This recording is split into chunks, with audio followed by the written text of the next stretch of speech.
Alright, so this is going to be a short tutorial going over motion profiling by Vannaka. So they made this new motion profile thing, and I thought this would be the best way to teach people how to use it. So anyway, here we have the motion profiling. So the program you download here, you just go here, you go here, and you open.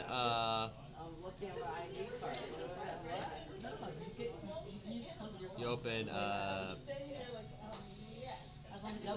build libs, and I'm just gonna close this for a sec. Well, here it is. You open it, and it opens. Yeah, I need to stop talking. What? I'm not good at this, Chester. Anyway, so then you come to here, like so. So basically, this is all motion profile things. So here you can measure what units you're measuring this is in. Time step is you have time step, velocity, acceleration, jerk, wheelbase. This is the one we're mostly going to be changing because the robot usually isn't 1.464 feet.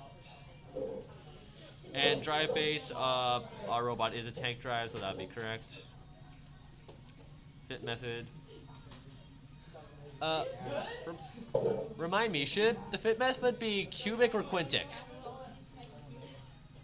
Okay, so he says it doesn't matter. So here is position. We are very informal here.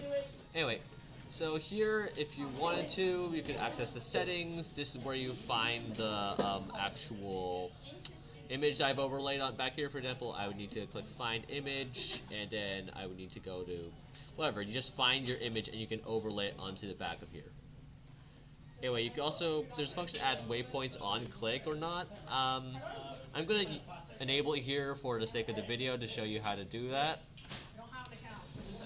So once you got all this ready, you just kind of just start adding points. So each point corresponds to a point on the robot, and you want this point to be a certain way, this way. Depending on where the point is on the robot, you're going to want it to have different points. Let's just add a point at, let's say, 0.4. I could either add a point by typing in 0.4 with an angle of, I think it's 0. So I can then add another point. Let's say we want the robot to drive about 5 feet out. 5, 4, 0, and there will be a small path generated. Of course, you can also generate paths by clicking with the dots. That's why I enabled that. Here, I can generate a path here. Now, I haven't really been touching angle much, but that's because that's what comes next. So let's say I want the robot to finally park up against the scale here. So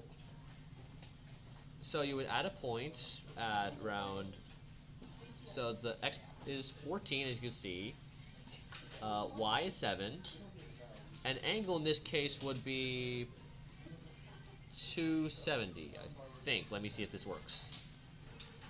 Yeah, it is. So then you would have this path that drives the robot up to the scale. Now, if you were going to save this, you would just save, like, no, this ain't right. Oh, God. Export as a CSV file. You're going to eventually want to send that to the actual robot, but I'm not going to do that right now because that will be for another video. Ooh, I enjoy making videos, totally. So anyway, just for example, I'm just going to name this Test Robot Path for Tutorial.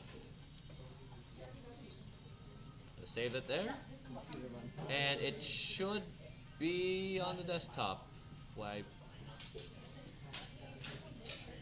Should be on desktop. Let me just give me a sec.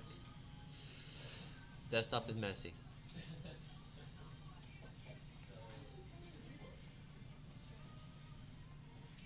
yeah, here we have 2 Excel paths,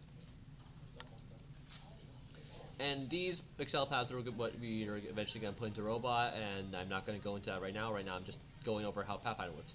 So anyway, just generate a path with certain points, and it'll take care of that. So we can also look at velocity here. Now we have some values. We can see how fast the robot's going, like each wheel. This could be very significant because sometimes, well, a wheel goes too fast, and that's bad because that breaks things. So anyway, you want to check that all these are good. Then you want to that the curves aren't too sharp, that the velocity isn't too high, and then you just want to save it, and then you will eventually put it into your robot. So anyway, that's Pathfinder. That's it. Hope this helped.